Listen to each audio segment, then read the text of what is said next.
That night, Tadanori called Edward to recommend Moroha for an S-rank designation. However, Edward said he was disappointed in Moroha because he had already tested him and didn't think he was ready to be nominated for the S-rank yet. It turned out the person who had attacked Moroha was actually Angela, and her intention was to test him. Tadanori pointed out that Moroha had defeated the Dreadnought even though there were 3 people involved. Edward suspected the other 2 must have been just as powerful. The next day, when Moroha returned to his room, he was surprised to find Maya there. She told him that starting that day, they would be roommates. Maya asked him to think of her as a soft body pillow. Moroha was clearly shocked and asked her to go back to the principal's office, but Maya said that the decision had already been approved by Mari. Moroha found it hard to believe, but that night, they ended up sharing the same bed. Moroha felt uneasy, wondering if that kind of situation was even okay. The next morning at breakfast, Tadanori told Shizuno that she had been chosen to work overseas because the headquarters in England didn't have enough dark mages. Tadanori believed they would be glad to have a student who had defeated a metaphysical. Shizuno immediately rejected the idea, but Tadanori said that the decision had already been made by her family. That morning, Shizuno walked to school looking downcast. Moroha, along with Satsuki and Maya, greeted her. Satsuki, annoyed, told Shizuno that Maya had become Moroha's roommate. Maya hoped Shizuno could accept her, and she grabbed onto Moroha's arm. Shizuno asked Moroha to explain what was going on, but he said he didn't understand anything either. During lunch break, Moroha and his friends were eating together when Satsuki commented that their lunches were not fancy enough. She showed off the sandwiches she made. Maya responded by saying that onigiri were also delicious. At that moment, Shizuno was eating curry bread and offered some to Moroha by feeding it to him, which annoyed Satsuki. Satsuki questioned why Moroha could do something like that in front of his little sister and called him unfaithful. She reminded everyone that in their past life, Moroha used to feed her every day and was always kind to her. Moroha then fed Satsuki too, and she didn't even mind if he kissed her while her eyes were closed. That afternoon, Shizuno parted ways with Moroha and the others and quietly watched them as they joked around together. While taking a bath later that evening, Shizuno admitted to herself that she was jealous of Satsuki for being able to call Moroha big brother and for being spoiled by him. Shizuno, on the other hand, was not treated the same way. She wondered why things always turned out that way for her and eventually broke down in tears. The next day at school, Satsuki told Moroha that she had already talked with the principal about becoming his roommate, arguing that she was his little sister in their past life. But the principal had rejected the request. She asked Moroha not to think of Maya as his sister. Satsuki also found it strange that Shizuno didn't show up at school and hadn't contacted any of them. Then Maya suddenly walked into the classroom. That same day, Edward visited Shizuno's home. He was surprised that she was willing to go abroad. Tadanori told him that Shizuno wouldn't turn down an offer from Edward. Not long after, the Urashibara family's butler informed Tadanori that head Shimon was on the phone and wanted to speak with Shizuno. Tadanori told her to take the call. To her surprise, the caller turned out to be Moroha, who asked her what was going on. Shizuno claimed she had the flu, but Moroha could tell she was lying. He warned her that if she didn't tell him the truth, he would come over. Shizuno finally admitted that she was going to study in England. Moroha was shocked by how sudden that decision was. He told her he would support her if it was truly what she wanted, but he also knew it wasn't. Moroha asked her to ignore what Tadanori had said. At that moment, Shizuno remembered how in her past life she had been subjected to cruelty. Because of her ties to the Urashibara family, she felt like she had no choice but to obey. Upon hearing that, Moroha punched the phone and declared that no chains could ever bind human freedom. Hearing his words, Shizuno was moved. Even without her memories, Moroha was saying the exact same thing Shusora had once said in their past life. Shizuno told Moroha not to worry about her, assuring him that she would be just fine. She quickly ended the call and tried to hold back her tears. Meanwhile, Edward mentioned that he planned to appoint Shizuno as the head of the department after she graduated. Hearing this, Tadanori felt genuinely happy. Edward admitted he believed Tadanori would feel lonely without Shizuno, but Tadanori asked him not to worry about it. Not long after, Butler informed Tadanori that Moroha had arrived at their house, but Tadanori told him to just send the boy away. Suddenly, Moroha broke into Shizuno's house and Shizuno was shocked to see him there. Moroha said he would break in again if she ever lied to him. Tadanori was stunned that Moroha would damage property and force his way in. Moroha admitted that he had lost control. Edward asked what he intended to do, and Moroha said he came to warn Edward, someone who couldn't see what was right in front of him, and to call him out. Shizuno tried to stop Moroha from saying any more, but he went ahead and confessed that he was the one who defeated the metaphysical on his own. Tadanori asked if that meant Moroha was claiming to be rank S. Shizuno reminded everyone that being rank S came at the cost of personal freedom. Moroha said he understood that, and he was ready to face the consequences. Shizuno was confused as to why Moroha would go that far for her. Moroha replied that he did it because of her, that she was the reason he could do any of it. Shizuno broke down in tears, overwhelmed with emotion. She and Moroha had already died once before, yet here they were, reunited. Compared to that, studying abroad was no big deal. Moroha said that because he had no memories of their past life together, Shizuno now meant everything to him, and he could not bear to be separated from her. He asked Shizuno to speak honestly about how she truly felt. Crying, Shizuno said that she wanted to be with Moroha in their past life, in this life, and in the life to come. Moroha asked her to come to him, and Shizuno ran into his arms. In that moment, she felt as if the chains that had bound her for so long were finally broken. She wept uncontrollably in his embrace. Tadanori suspected that Moroha was going to take Shizuno away. Moroha cheekily stuck out his tongue at Tadanori before leaping out the window, carrying Shizuno in his arms. Meanwhile, Maya and Satsuki had already arrived with a car to pick them up. They all quickly made their getaway. Shizuno felt so happy to finally break free from everything that had held her down. Tadanori pleaded with Edward to bring Shizuno back, but Edward said he had no interest in getting involved in internal affairs. Still, Tadanori, as the head of the Japan branch, begged him to reconsider. As the car driven by Maya sped down the road, one of the tires was suddenly punctured by a knife thrown straight at it. The vehicle lost control instantly. Moroha used his magic to summon chains that wrapped around the car, stopping it from going off the road. The car spun around before coming to a full stop, held in place by the chains. It turned out that Angela was the one who had thrown the knife. Moroha quickly recognized her as the one who had attacked him before. Edward showed up and demanded that Moroha return Shizuno to him, but Moroha refused. Edward argued that if Moroha had truly defeated the metaphysical on his own, then there would be no reason for Shizuno to study abroad. Moroha challenged Edward, saying he would prove it to him by defeating him in a fight. Edward gladly accepted the duel. Satsuki immediately activated her planaria, followed by Shizuno and Moroha. Moroha summoned his weapon named Sarakia. Edward admired the sword but confidently claimed that his own weapon would leave Moroha in pieces. Edward drew his massive sword and immediately launched an attack at Moroha. Moroha met his strike head-on and the two clashed in a fierce sword fight. Moroha quickly cast his Taihaku technique, but it still wasn't strong enough to defeat Edward. Seizing the opportunity, Edward pierced Moroha with his blade. Meanwhile, Angela charged at Satsuki and Shizuno. With just a single strike, she managed to knock Satsuki down. However, Satsuki refused to give up and quickly got back on her feet. As Angela prepared to deliver a finishing blow, Shizuno cast Freezing Shade, freezing the surrounding area in order to stop Angela's attack. At the same time, Maya ran up the hill. Moroha was still locked in battle with Edward. He attempted to use his Freeze Blade spell, but Edward effortlessly blocked it. Moroha was puzzled, trying to figure out what trick Edward had used. Edward explained that he had concentrated all the prana in his body into a single point known as Kinu. Then, using a technique called Kaugi, he shortened the time it took to move, allowing him to become untouchable for a few seconds, a state called Gyokuto. These two variations together were known as Kanatsu. Moroha thought that even if Edward could block his third stage attacks, using the fire element version of Gyokuto might be able to burn through. He began casting the spell, but Edward responded immediately with Hagen Kaugi, sending Moroha flying deep into the forest. Edward advised him to stop fighting, suggesting it was time to walk away from the battle. While recovering in the forest, Moroha set up a Field of Dreams, a spell that helped heal injuries, similar to the one used at school. Maya encouraged him, saying he could now fight without worrying about protecting anyone else. Grateful, Moroha thanked her, now ready to go all out. Moroha began casting again. Edward moved in to attack, but it turned out to be a trap, a dark magic technique. Moroha launched his Yin-Yang Kurakara strike, shattering Edward's sword in an instant. However, Edward revealed he had a second pendant. Activating his Jinrei Augustin, his body was covered in armor and a shield, making him look like a fully armored warrior. Meanwhile, Angela was still fighting Satsuki and Shizuno. Her attack came to a halt when she heard a loud explosion coming from the hill. Confused, she paused to understand what was going on. Back in the battle, Moroha kept attacking Edward using both fire and freeze blade spells, but none of them could penetrate the armor.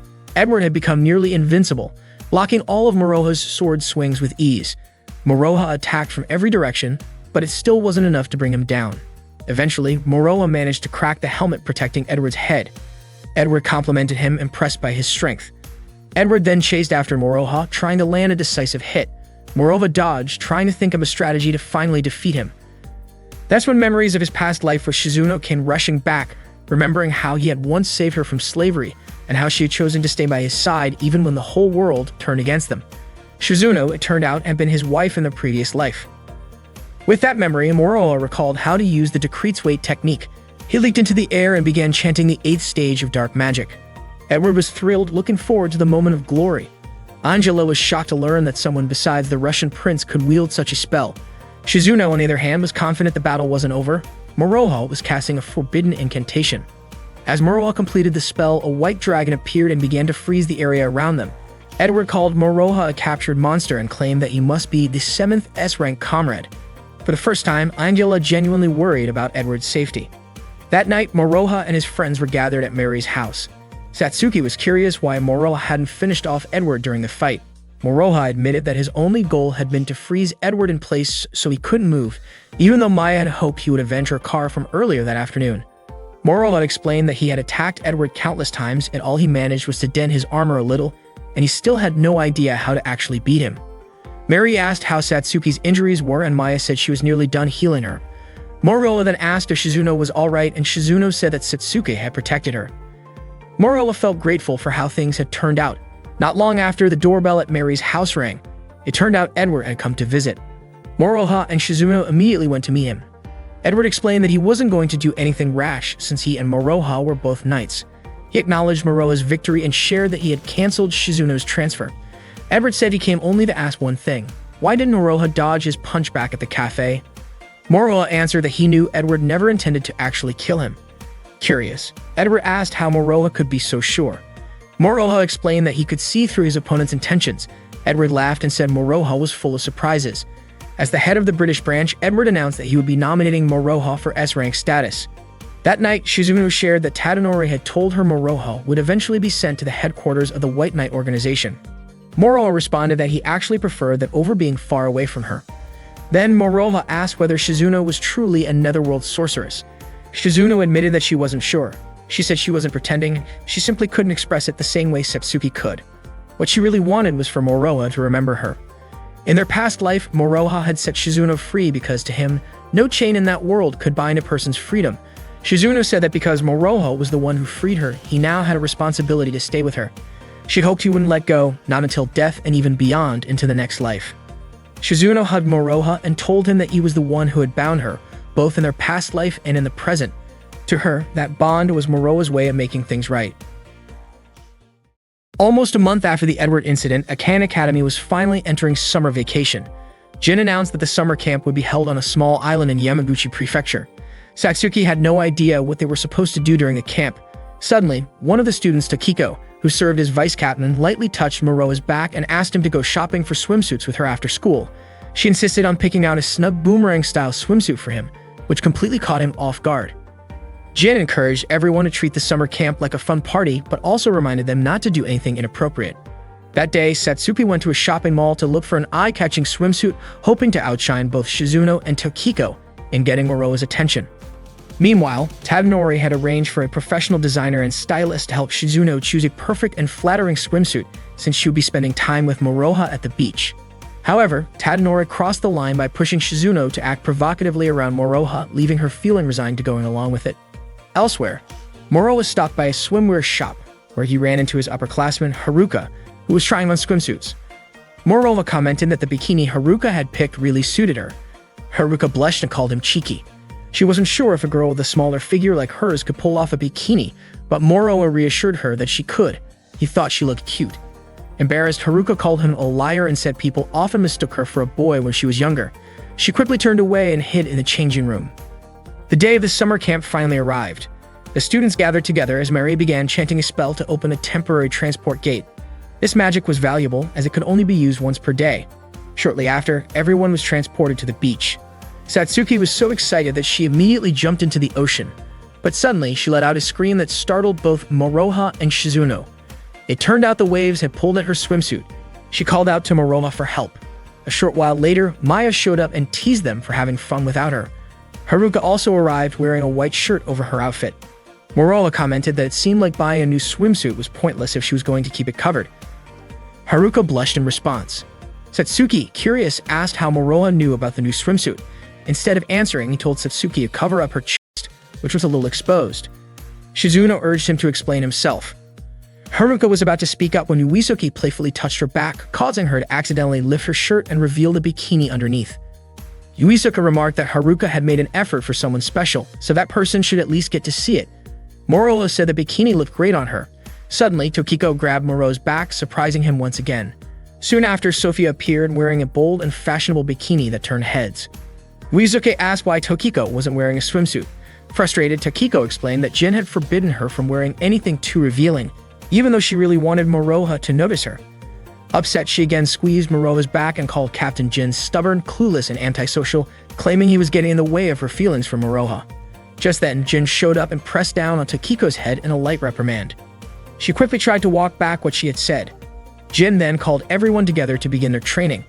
He told them to choose a personal challenge and promised that they would need to complete it by the final day of camp. The students seemed eager to get started. Jin told them all to meet at the lodge by 6 p.m. Suddenly, Satsuki declared that she had already decided on her challenge. She wanted to race Haruka and was confident she would win. Haruka was puzzled and asked why Satsuki didn't choose a different challenge. Satsuki teased her, wondering if Haruka was intimidated by her charm, especially as she glanced at Haruka's chest, which was noticeably smaller than hers. Haruka started to feel a bit insecure. Satsuki noticed and said that it seemed like she would not be able to beat Haruka right away. She clarified that she did not mean to sound arrogant. Eventually, Haruka had no choice but to accept Satsuki's challenge. Once both of them were ready, Moroha gave the signal for the race to begin. They both activated their plana and started running. Haruka dashed forward at an impressive speed and won the race. Satsuki reached the finish line shortly after, visibly exhausted. Not satisfied with the outcome, she asked for a rematch. She pushed herself to the limit, but Haruka still managed to pass her effortlessly. It became clear that Satsuki was no match for Haruka when it came to speed. Uesuke commented that both of them looked very fired up. Shizuno remarked that Satsuki did not know her limits, while Maya was convinced Satsuki had no chance of beating Haruka and was simply pushing herself too hard. Suddenly, Moroha's phone rang. It was Edward calling him. He addressed Moroha as Jack, saying he gave him that nickname because Moroha was full of surprises like a jackpot. Edward pointed out how lucky Moroha was while Edward was stuck in a meeting. Moroha was out enjoying a vacation with a bunch of girls. Moroha was surprised Edward knew about the trip, and Edward explained that he had talked with Mari about the Six Heads meeting that involved Moroha. Edward asked if Moroha was curious about what was discussed, but Moroha was not interested and quickly hung up the call. Edward immediately called again. Afterward, Moroha returned to his friends. Shizuno asked who had just called, and Moroha explained that Edward wanted to nominate him for Shizuno's rank, but apparently the Lightning Emperor from Russia strongly opposed the idea. Maya mentioned that this could be dangerous. Mari had once told her the Lightning Emperor was not someone to take lightly. Shizuno realized that she was the one who had unintentionally revealed Moroha's strength to Edward. However, Moroha reassured her that it was not her fault. Meanwhile, Satsuki looked completely worn out after several rounds of racing with Haruka. Haruka asked if she was okay, and Satsuki responded that she was fine. That same day, Mary was traveling when she received a call from Maya, who wanted to update her on the summer vacation trip with their friends. Maya told her they had played a traditional watermelon splitting game and ended up eating the whole watermelon because Moroha thought it would be wasteful to throw it away. They had also done a courage test, although compared to Jin and Tokiko, it did not feel all that scary. Maya even shared that Jin had caught Tokiko sneaking into Moroha's room late at night. Hearing that, Mary was happy. This meant Maya had found a circle of friends she could be close with. Maya also shared that Moroha and Satsuki had sneaked out during the night, and both she and Shizuno had secretly followed them from a distance. That night, Satsuki had taken Moroha to the beach. She pleaded with him to help her train so she could become faster than Haruka. Moroha asked why she did not just choose a different challenge instead. Satsuki admitted that she might just be burdening him, but Moroha calmly told her not to rush things. Unexpectedly, Satsuki hugged Moroha tightly, which caught him off guard. She told him that it was the first time they had ever hugged. At that moment, Moroha suddenly remembered something from his past life. He used to always fight and left Sarasaha behind because Flaga did not want his younger sister to be on the battlefield. He knew Sarasa's hidden talents would awaken in a real combat situation. Because of that, Moroha advised Satsuki to stop challenging Haruka, since Haruka was a natural when it came to speed. She had simply refined her Jin Sokatsu ability. Trying to surpass Haruka in speed would only hurt her pride. Moroha suggested that instead of chasing someone else's strength, Satsuki should work on developing her own unique abilities. Up until now, Haruka had always been Moroha's sparring partner because no one else could match her speed. That was why Satsuki wanted to surpass Haruka, so she could become Moroha's new training partner. After hearing that, Moroha finally agreed to help her train. Overwhelmed with gratitude, Satsuki hugged him again and thanked him. Moroha was traveling together with Ando, the head of the Japan branch. Ando asked Mari to use her transport ability to take them to London once they arrived at the headquarters. They talked about how most of the saviors from other countries would be called to Tokyo, since the branch leaders were busy. It seemed that only the students ranked A and B had not yet been summoned. That afternoon, the students who were on summer break were enjoying a barbecue party. Their friends praised Satsuki's incredible grilling skills. Haruka was curious about how long Satsuki had been practicing barbecue. It turned out that Satsuki had practiced for a long time because she wanted Moroha to enjoy her delicious cooking. Uesuka told Moroha that he was pretty sure Mary was currently in a meeting with the six heads discussing Moroha. Suddenly, Kamikichi showed up and mentioned that Moroha's promotion to S rank might be cancelled. Because of that, Kamikichi asked Moroha to become his subordinate since Moroha was his junior at that time. Unfortunately, Takiko overheard this and said that Kamikichi hadn't even attended last year's camp and hadn't become a reserve squad member yet. Kamikichi immediately hung his head, clearly embarrassed by her words. Then Takiko playfully poked Moroha's back with a corn cob, causing him to shout. She asked him to sunbathe with her the next day and promised to apply lotion all over his body.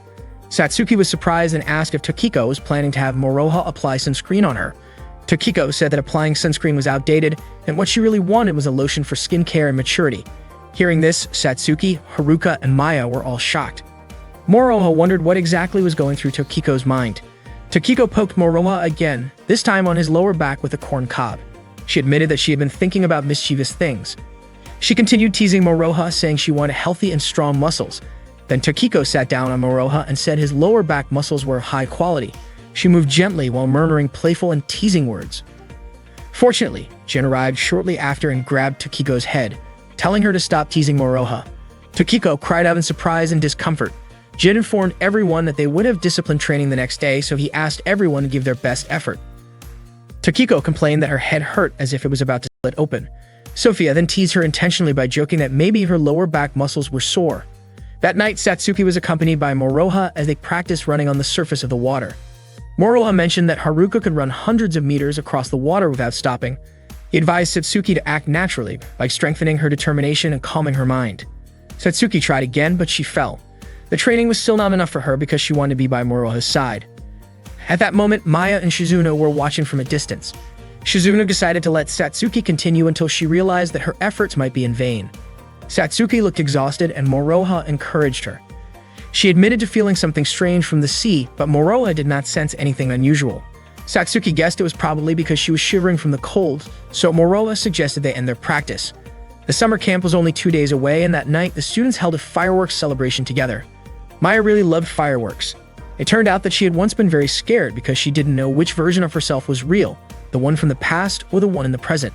Then Mary lit the fireworks and told Maya that both her past and present selves were still the same because she had the same soul and was the same person.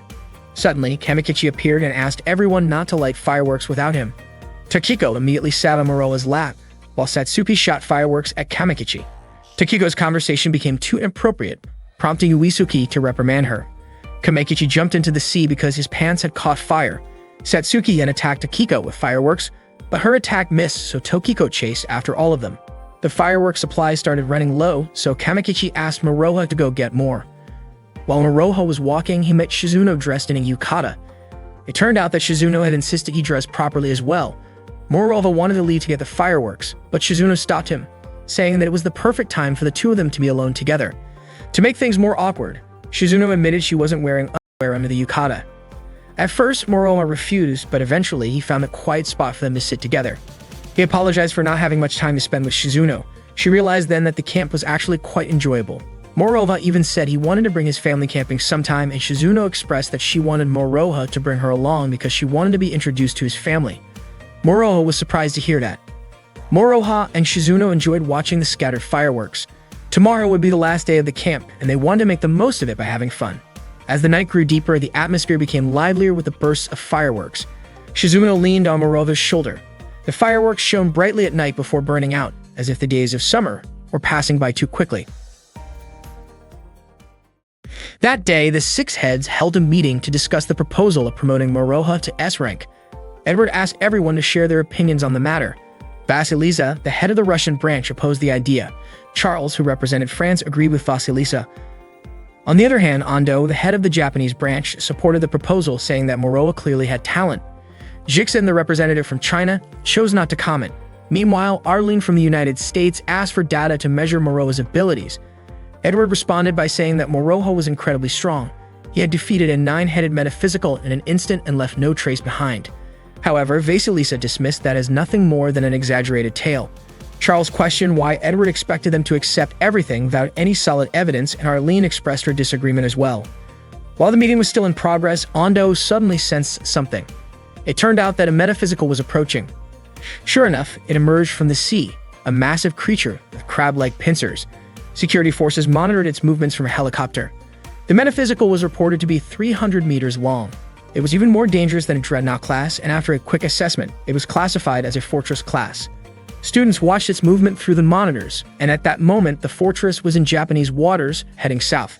That meant it would likely pass through the coastal camping area and reach Honshu within an hour.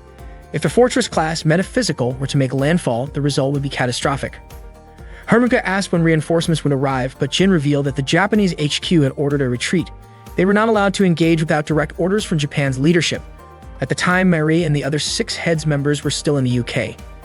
Shizuna looked visibly shaken, so Moroha gently held her hand to help her calm down.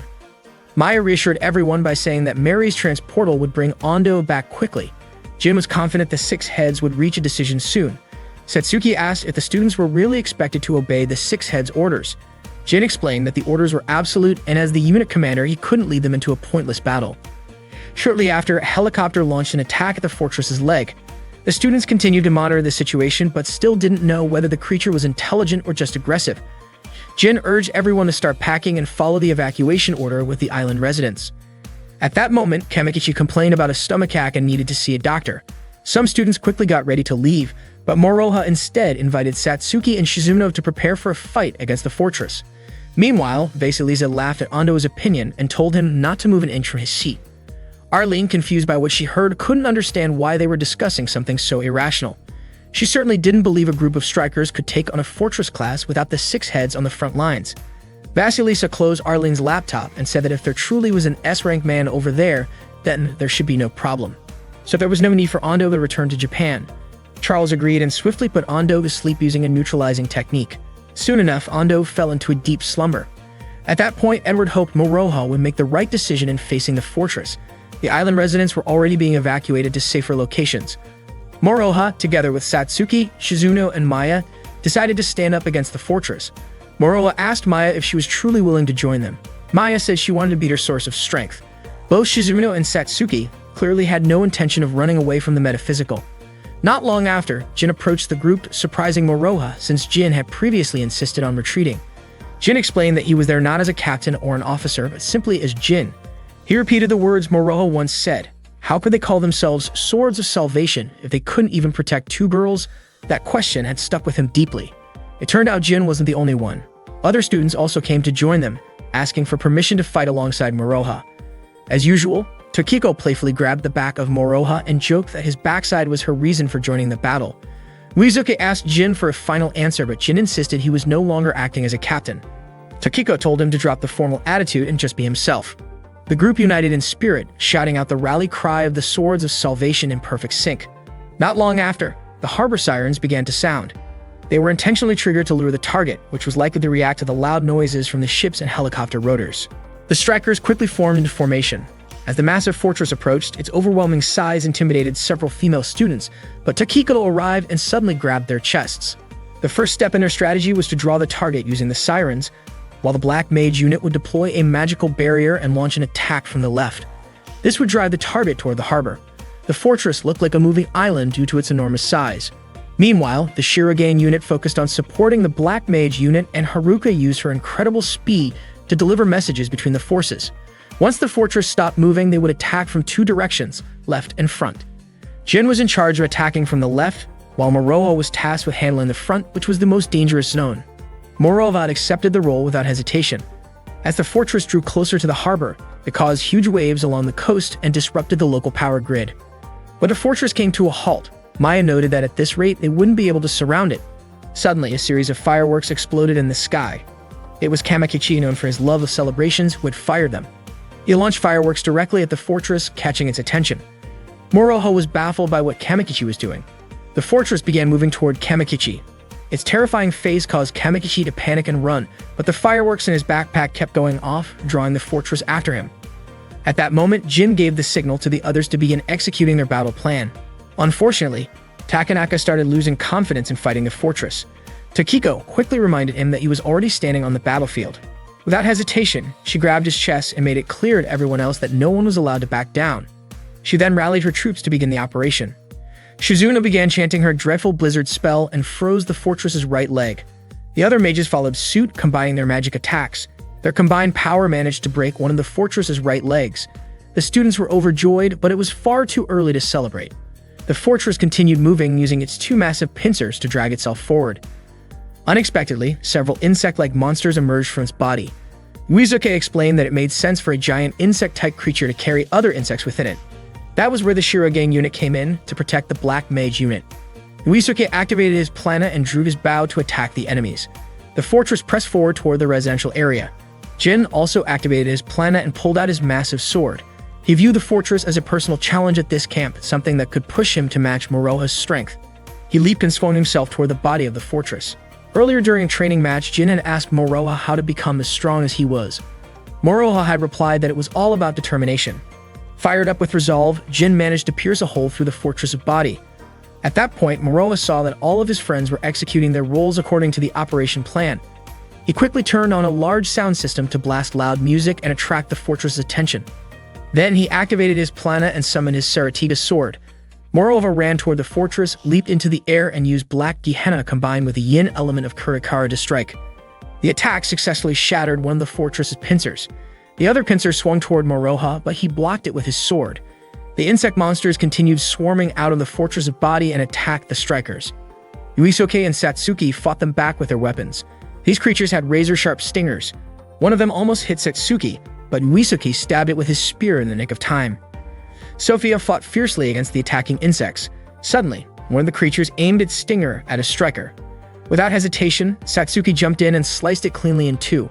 Meanwhile, while casting her spell, Takiko made an inappropriate remark about Moroha, which left Maya completely stunned by her choice of words. Jin kept slicing through fortress's body piece by piece. Haruka reported to Jin that the Dark Mage troops had successfully destroyed its left leg, and now they were launching attacks on its torso. At that point, Jin was simply waiting for Moroha to strike its head. But to his surprise, Fortress had multiple heads. Seeing how things had changed, Jin immediately told Haruka to halt all attacks and ordered the troops to retreat. Unfortunately, before they could pull back, Fortress let out a powerful sound wave. It was so intense that it caused the strikers' heads to ring and even neutralized their magical defenses. Jin struggled to endure the sound's vibrations while Moroha was still holding his position close to Fortress. Soon after, the sound wave stopped. Satsuki saw her teammates growing weak and collapsing from the impact. Despite everything, the strikers supported each other, trying to stay on their feet. The insect-like monsters started flying around again. Haruka ran over to the team and passed along an urgent message. They were all being ordered to fall back. At that moment, Satsuki remembered what Moroha had told her to stay calm no matter what. She asked Haruka to look after the others. Then she grabbed her sword, activated her plana, and dashed forward at full speed, slashing through the flying monsters with determination. Haruka was shocked by the strength of the plana radiating from Satsuki. Satsuki made up her mind she would protect her friends until Moroha arrived. Meanwhile, Moroha was about to attack Fortress when Haruka reached him. She told him that Satsuki was going wild, pushing herself with the same kind of intensity as Moroha and Jin. Realizing Satsuki might be in danger, Moroha told Haruka to run as far as she could. He needed to defeat Fortress himself. Haruka doubted it would be that easy, but Moroha was determined. He leaped onto Fortress's body knowing he had to take it down before it reached Satsuki. But even then, he wasn't sure how. Regular attacks weren't going to cut it. Suddenly, memories from his past life came rushing back. Moroha made a swift cut with his sword and dashed around Fortress's body, drawing a long trail with his blade. Haruka called out, warning him that his attacks looked too weak to bring Fortress down. But Moroha believed it would be enough. He asked Haruka again to leave. Haruka refused. She wanted to protect Moroha and continue fighting off the monsters coming their way. Moroha thanked her for staying. At the same time, the other strikers were being evacuated to Maya's protective shelter, but Satsuki insisted on fighting the insect monsters on her own. Not long after, Moroha called out to her, urging her to retreat with the others. But by then, Satsuki was completely exhausted and unconscious. Moroha grew worried, but Haruka ran over to help her. Haruka supported Satsuki, impressed by just how fast she had moved earlier. With all the strikers now safely evacuated and taking cover, Moroha knew it was up to him. Once he connected the cuts he had made earlier, he channeled his technique into the path of those strikes. The cuts formed a magical incantation, and with it, a massive explosion erupted. At the same time, Ando woke up from his sleep and was stunned to see that the strikers had actually managed to defeat Fortress. He felt incredibly proud of them. Arlie commented that there was no doubt anymore. Moroha really did belong in the S rank. However, Charles and Vasilisa didn't look too happy about that. Edward brought up his earlier suggestion, adding that while Moroha's powers had finally awakened, he still had a lot to learn. So they planned to treat him with special consideration until he graduated. Back on the battlefield, the injured strikers were starting to receive healing. Moroha and Satsuki sat by the beach. Moroha said he was completely worn out. Hearing that, Satsuki gently laid Moroha's head on her lap. Moroha asked if Satsuki's leg was still hurt. Shizuno showed up, saying she felt better now thanks to Maya's treatment. She playfully suggested they do something more relaxing. Shizuno pulled Moroha toward her and hugged him. Satsuki didn't like that and pulled him back. The two of them began playfully fighting over Moroha while he could only sit there helplessly. Suddenly, the rest of their friends joined them, all offering their thanks for Moroha and the others' teamwork. Uesuke also thanked Maya for providing medical support. Kamekichi excitedly asked what everyone thought of his performance earlier. Moroha asked what happened after Kamekichi was chased by Fortress. Apparently, Kamekichi had launched a lightning attack but passed out right after. Tokiko praised Satsuki for saving the Dark Mages and encouraged her to rest. Then, in a teasing tone, Tokiko offered to hold Moroha in her place. Jin quickly stepped in to stop her. The waves came and went like a gentle lullaby. As everyone started to unwind, Maya silently prayed that the strikers would be ready for whatever came next. She also hoped they could all sleep peacefully, at least for tonight. That day, Moroha met a female exchange student from Russia for the first time. He had come to see her because of a message in a love letter. Earlier, when he opened his locker, he found the letter inside. Curious, he opened it right away. The letter said the sender wanted to talk to him and would be waiting at Stadium 1, asking him to come immediately. When he arrived and met the girl, Moroha quickly realized that the letter was likely a setup to lure him out. However, the girl told him it wasn't a trick at all. She genuinely fell in love with him at first sight. Moroha was surprised and told her that sending a love letter and suddenly confessing feelings like that wasn't okay. But she explained that according to a reliable source in Japan, confessing your love behind the stadium after giving someone a love letter usually works out. Moroha admitted that it was, in fact, a common tradition. Then she boldly asked him to start a romantic relationship with her. Moroha was confused by her straightforwardness and wondered what she was really after. She sincerely said she wanted them to be a couple and start dating. Moroha told her that he didn't really know her well enough to be in a relationship. Right after hearing that, she looked heartbroken and said she didn't want to live anymore because he had rejected her. Moroha panicked, realizing that she wasn't joking. She admitted that she had been under a lot of stress lately. Trying to calm her down, Moroha offered his hand and suggested they start by being friends. That same day, Moroha's class welcomed a new student. Everyone was stunned by how beautiful she was. The new student turned out to be the same Russian exchange student, Elena Arshavina, who introduced herself and mentioned that people usually called her Lezia. She was from the Russian branch. Taro welcomed her and offered her a seat. Out of nowhere, Satsuki asked about Elena's last name, wondering why it didn't include her father's name. Elena explained that she didn't have parents. The name Arshavina came from the facility where she was raised. Satsuki apologized for asking. Elena then mentioned that she got a younger brother she cherished, so she wasn't completely alone. Not long after, Shizuno spoke up. She asked what Elena's true purpose was: investigation, headhunting, kidnapping, or even something worse. The questions shocked the whole class. Everyone started wondering what was going on with Shizuno. Taro quickly scolded her for the strange question. Elena calmly responded that her purpose was to get close to Moroha. The moment she said that, Satsuki shouted and ran up to her. There was no way she was going to let that happen. Elena seemed confused and asked why. She explained that she had already confessed her feelings to Moroha. Satsuki freaked out upon hearing that. Moroha's classmates were now even more curious. They were impressed by how direct Elena was. Some even commented on how assertive foreigners could be. Satsuki couldn't believe Elena was making moves on Moroha behind her back. She introduced herself as Moroha's little sister. Elena was surprised to hear that and said she was jealous. Moroha's little sister was just too cute. Satsuki blushed at the compliment, but Shizuno snapped her back to reality. Satsuki quickly told Elena that she wasn't looking for flattery. She warned her that if she ever planned on confessing her feelings to Moroha again, she needed to get her permission first. Without hesitation, Elena dropped to her knees and begged Satsuki to let her have Moroha. Satsuki almost agreed without thinking, but then immediately changed her mind and refused. Shizuno looked confused by Satsuki's reaction. She then asked Elena what she actually liked about Moroha. Elena replied that it was love at first sight. Satsuki said that wasn't a good enough answer. According to Shizuno, if Elena truly had feelings for Moroha, she should be able to explain why. Elena asked Shizuno what her reason was. Shizuno confidently said she liked everything about Moroha. but Elena argued that wasn't a proper answer either. Meanwhile, the other boys in the class grew even more jealous of Moroha, who was becoming more and more popular by the minute. Moroha, on the other hand, couldn't understand how things had gotten so chaotic so quickly. During a sparring session, Sophia went up against Yuisuke. Yuisuke managed to trap Sophia's leg with his flail, but as he tried to swing it again, Sophia's chest deflected the flail, causing Yuisuke to lose his balance and fall. Satsuki looked surprised while Moroha commented that Sophia must have used Kangatsu. Yuisuke couldn't believe he had been beaten by her. Sophia teased him, saying even a mosquito had a better sense of smell than he did.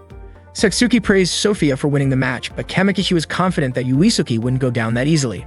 Haruka asked Moroha if it was true that Elena had confessed to him.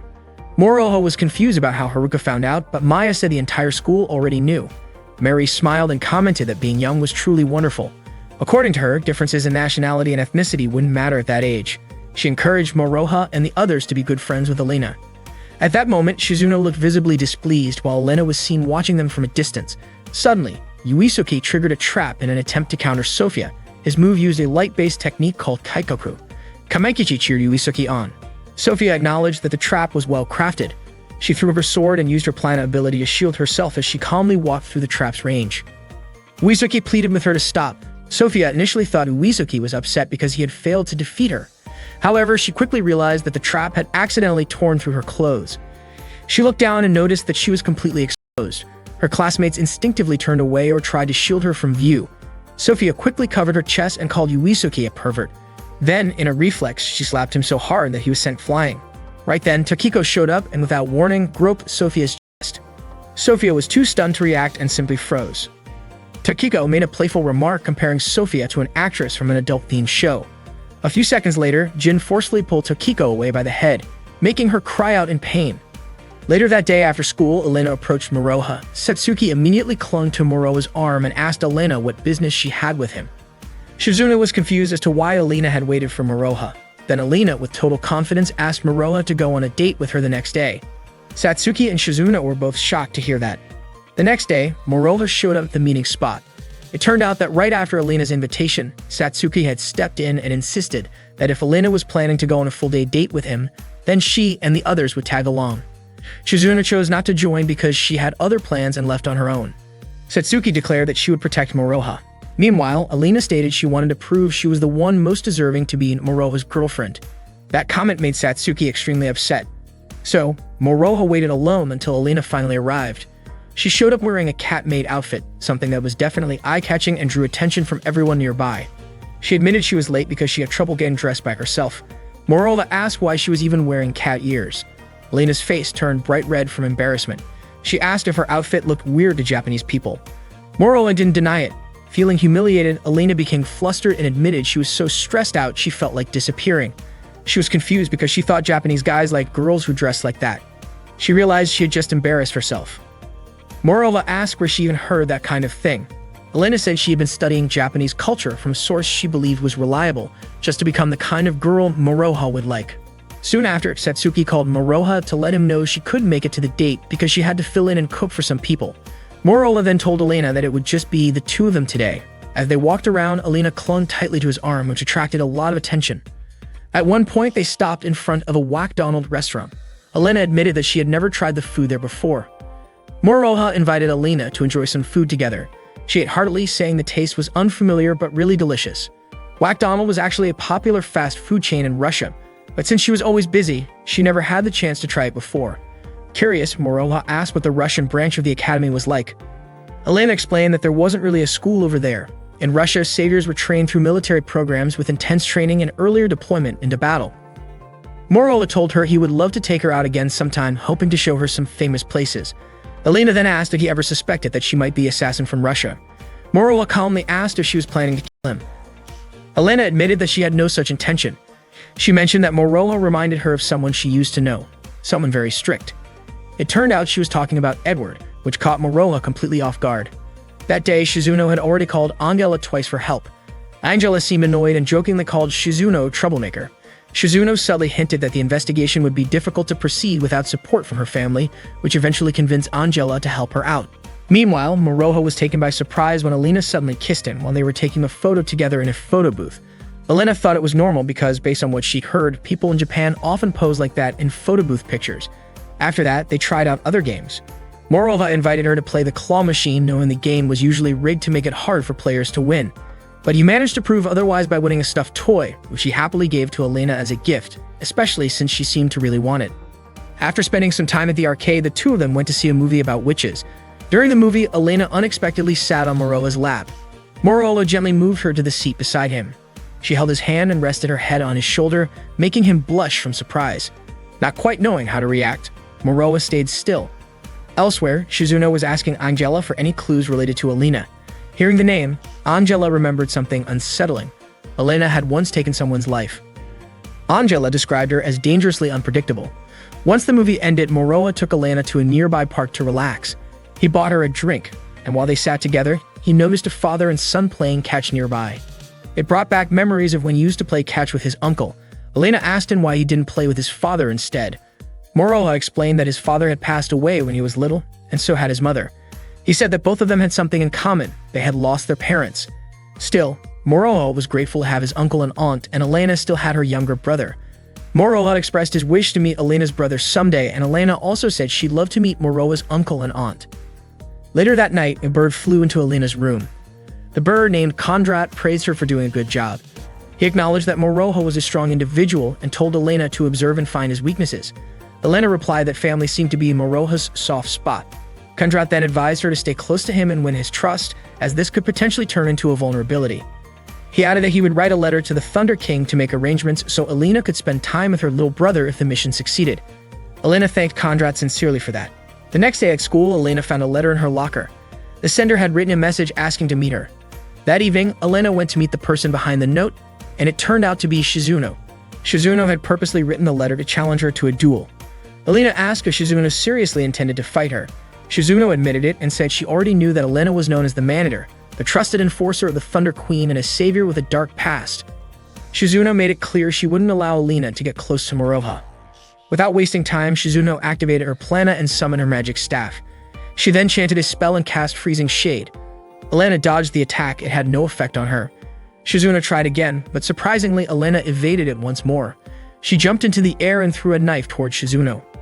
Fortunately, Nagravitz quickly emerged from Shizuno's staff and shielded her just in time. Elena realized that Shizuno's staff was actually her origin. Nagravitz launched an attack on Elena, and though she tried to fight back using her knives, they were ineffective. At that moment, Shizuno began chanting another spell, preparing to strike again. Feeling cornered, Elena had no choice but to draw her weapon to confront Shizuno's magical power. Shizuno then unleashed a spell called Dreadful Blizzard.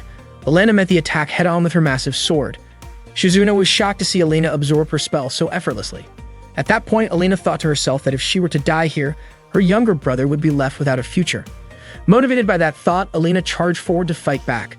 Shizuno cast multiple spells in quick succession, but Elena was able to counter every single one.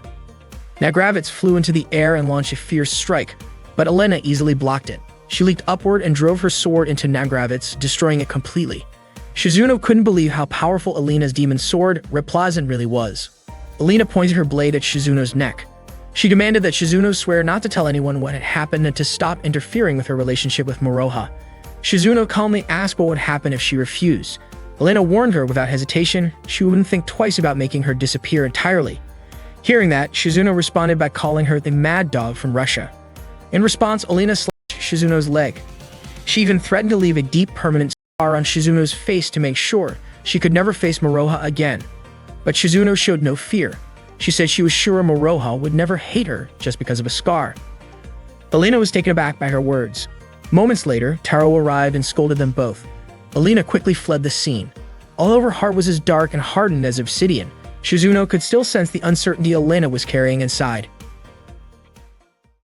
That day, Maya told Satsuki and Morova that Shizuno was being kept at home.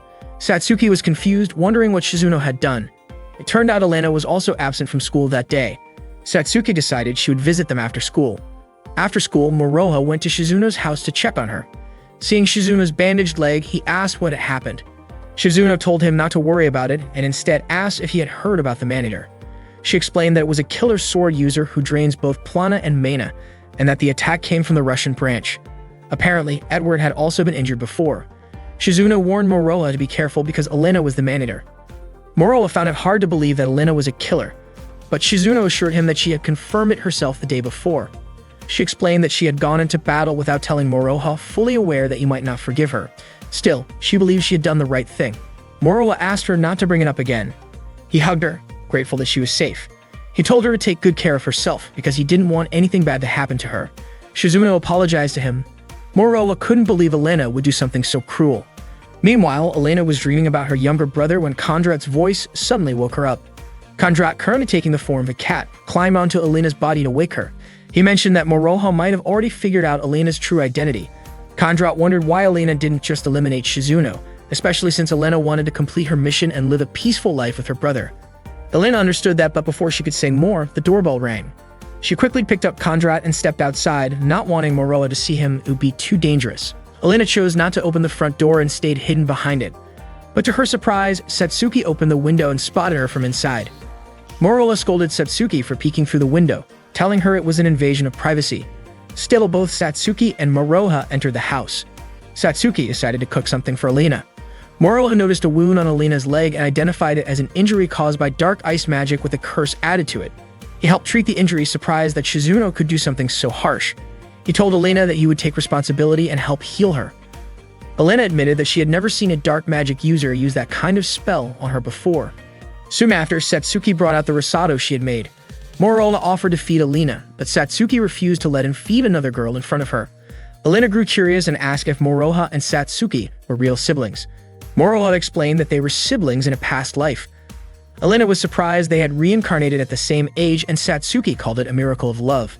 Satsuki then offered the spoon to Elena herself. As Elena took a bite, she felt a sharp, spicy taste. She realized Satsuki had intentionally made the food extra spicy as a prank, revealing how much she disliked her. Satsuki quickly apologized to Elena. That night, Elena had another dream, this time about her childhood being abandoned as a baby. The nightmare brought her to tears. She woke up and saw Moroha sitting beside her bed, holding her hand. The next morning, Maya helped Elena wipe her body. Elena asked about Maya's relationship with Moroha. Maya casually answered that she was part of Moroha's future harem. At that time, Moroha was busy preparing breakfast for Elena. Meanwhile, Haruko was struggling in the kitchen. She cried while cutting onions and nearly caused a fire. After school, Satsuki made borscht for everyone. She believed Elena must be missing food from her homeland. Elena immediately tried the dish, and Satsuki was relieved to see how much she enjoyed it. Moroha told Elena to eat plenty and get lots of rest so she could recover quickly. Maya even offered to stay with Elena at night if she ever felt lonely. Moroha said that Maya was the cutest body pillow in the world, which made Satsuki upset, because that meant Moroha had been using Maya as a pillow while sleeping. That afternoon, Sophia came to visit Elena. She mentioned that she was thinking about joining the Japan branch after graduation and suggested that Elena consider it too. Elena imagined that it might be fun to join the Japan branch, but she said she could not betray her little brother. Sophia believed that over time, Elena would grow to like her friends at school and might want to stay in Japan. Elena started thinking that her mission had already failed. Not long after, Moroha arrived and Elena immediately walked up to him. Moroha reminded her not to push herself too hard. Elena then asked if he would teach her how to go on a proper date during the next vacation. Once Elena felt better, she and Moroha went out on a date. They rode the bus together. After getting some info from Angela, Shizuno called Satsuki and asked if Moroha had mentioned anything about going out that day. Satsuki sounded annoyed and said that Moroha was out on another date with Elena. Elena and Moroha visited a park. While they were walking, Moroha suddenly asked if Elena had planned to kill him that day. Elena immediately took off part of her outfit, which caught Moroha off guard. He quickly activated his plana and drew his sword, ready for battle.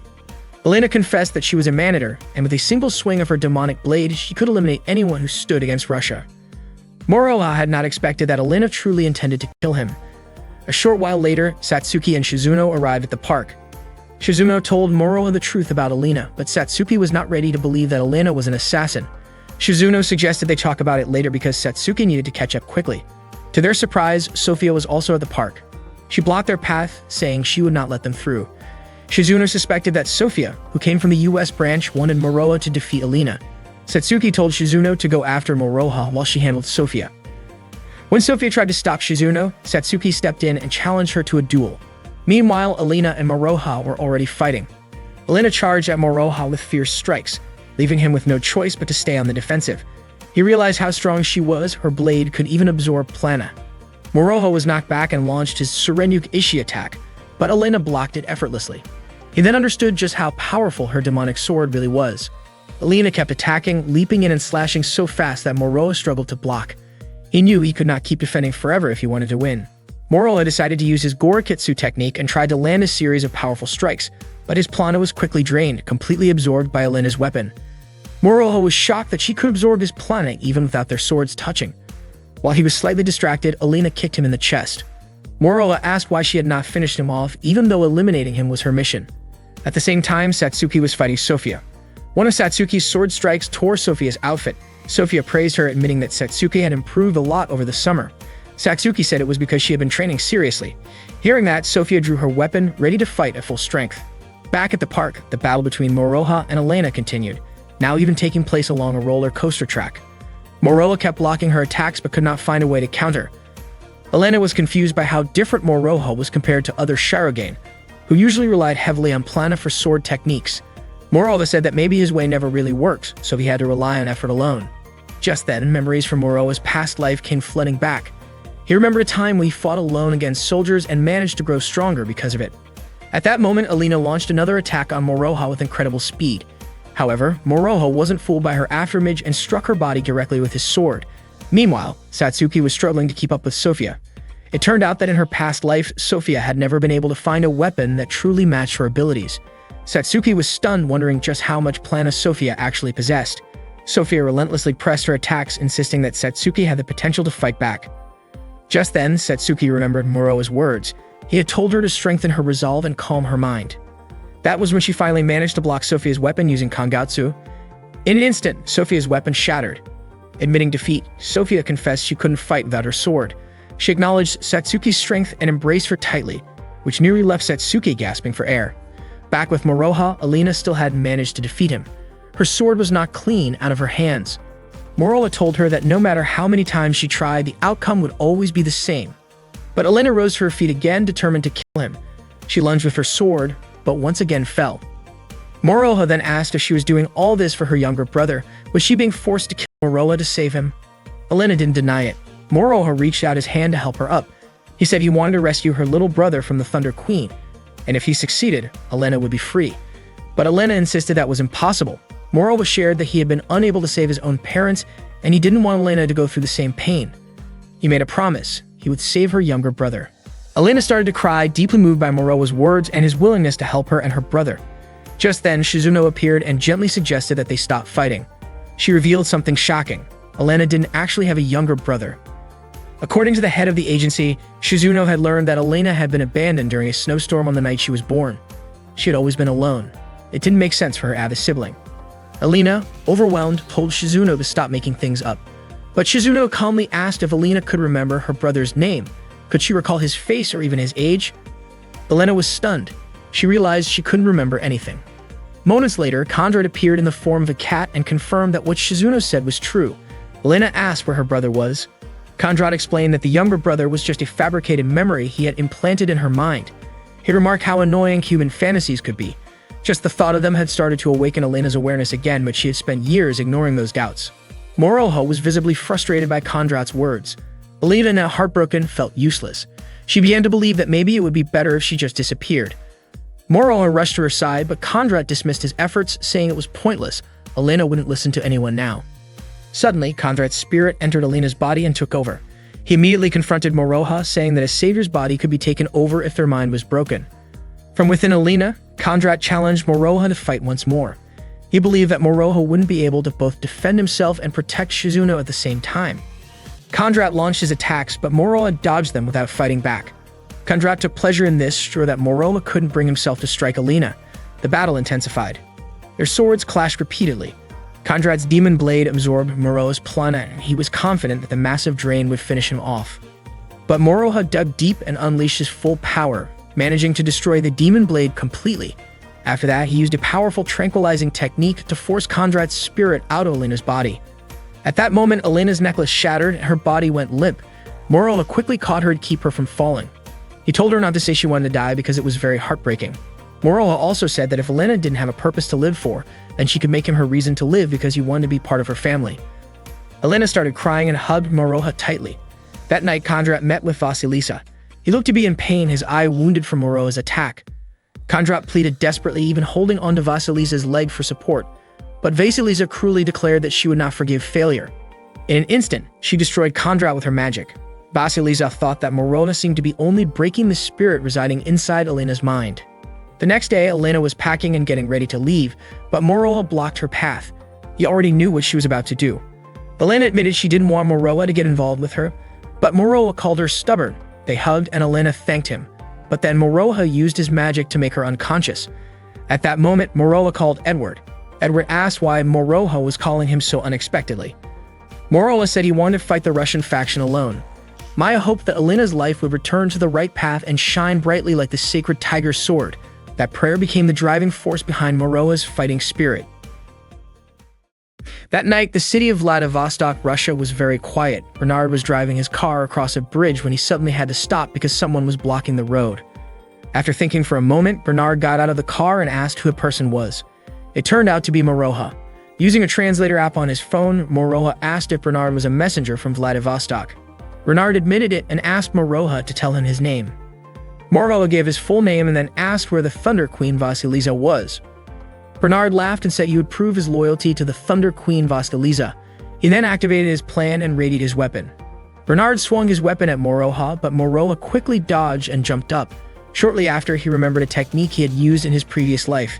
He immediately cast the Felix Storm spell. Bernard was shocked and clearly scared. Soon, the Felix Storm attack rained down on Bernard's body. Bernard kept protecting himself behind his weapon, but eventually lost the fight. Angela then approached Moroha and asked if he had killed Bernard.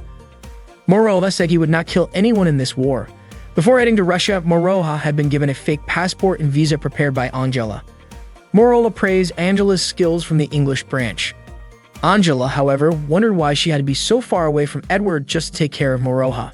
She was surprised that Edward was willing to cooperate with someone who wanted to fight against the Russian base for personal reasons. She could not imagine what would happen if the public found out about this. Earlier, Moroha told Angela that he would not kill anyone during the war. So when he fought Bernard, he didn't kill him.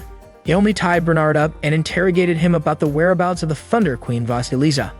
But Bernard claimed he did not know where she was. Moroha had expected Bernard to say that.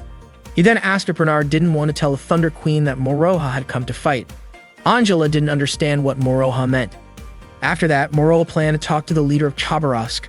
Angela was puzzled about why Moroha would give information to the enemy. Moroha explained that ordering people to gather information was just a waste of time. Angela was shocked by that. Bernard laughed and agreed with Moroha's words, teasing Moroha by saying that a peaceful life had made him soft. Annoyed by the insult, Moroha stabbed Bernard in the stomach with his sword and said that in his past life, he always stood alone on the battlefield, fighting enemies without stopping. Moroha then pulled out his sword and kicked Bernard before walking away. Later, Moroha and Angela continued their journey by train. Inside the train carriage, they enjoyed dinner together. Moroha mentioned that Bernard was ranked A, so his actions earlier wouldn't have killed him. Angela asked if the person Moroha was after was the Thunder Queen Vasilisa. Moroha had explained that even though he got information from Edward, he couldn't just find the Thunder Queen so easily. That was why he deliberately defeated the branch leaders one by one, which would surely make the Thunder Queen Vasilisa act quickly. Angela warned that it would be a problem if they gathered and fought against Moroha. Moroha said that the Russians were not the kind of people who could work together, because it seemed those who failed were immediately removed from duty. Angela hoped that was true, knowing how loyal the Russians were to the Thunder Queen Vasilisa. Meanwhile, Bernard managed to free himself and quickly drove off in his car. It seemed that if the information about the Thunder Queen's whereabouts got out through her subordinates, they would be punished with death. That was why Moroha would not kill anyone in this war. Angela realized that Moroha didn't refuse to kill because he was weak. She described Moroha as a jack-in-the-box, a man full of surprises. Meanwhile, after managing to break free, Bernard quickly returned home and contacted the Thunder Queen Vasilisa through her magic mirror. Bernard confessed that he had been defeated by Moroha and felt he deserved to take his own life, but he wished to die alongside Moroha. Unfortunately, Queen Vasilisa refused his request, stating that she could never accept failure and ordered him to die. Before his death, Bernard revealed one thing. Moroha hadn't actually tried to kill him with his Thunderstorm Helix attack. The Thunder Queen laughed and called Bernard impressive for his loyalty. Bernard thanked her and prepared himself for the attack. Then Queen Vasilisa cast her Thunderbolt driving spell. Soon after, a dragon spewed fire at Bernard, knocking him down. Bernard acknowledged that this was the true power of Queen Vasilisa and was certain that Moroha would never be able to get close to her. He truly felt a final moment of peace before passing away. At the same time, Queen Vasilisa was with Kirsan, Katya, and Darko. Darko reported that Bernard had informed them Moroha intended to destroy Chabarovsk and asked what they should do. Queen Vasilisa said they didn't need to take any immediate action, but should strengthen the defenses around Krasnoyarsk, believing that they wouldn't be able to defeat Moroha right now. Darko agreed that this was a wise decision. Queen Vasilisa added that anyone could try and that she would rely on whoever managed to bring her one of Moroha's arms. That night, Moroha and Angela prepared to sleep on the train. Moroha didn't expect they'd be alone like this. Angela teased that it seemed like Moroha couldn't sleep without his favorite bolster pillow and jokingly asked if she should hug him as a substitute. Moroha quickly hugged Angela, but she rejected it, saying she was just kidding. Angela warned him not to cross the line of his sleeping space. If they had to change clothes, they had to face opposite directions and cover their ears. If Moroha peeked or eavesdropped while she was changing, she wouldn't hesitate to kill him. Later that night, Moroha noticed Angela wasn't in her bed, so he got up to check. It turned out Angela was on the phone with someone. They were still traveling on the train that night.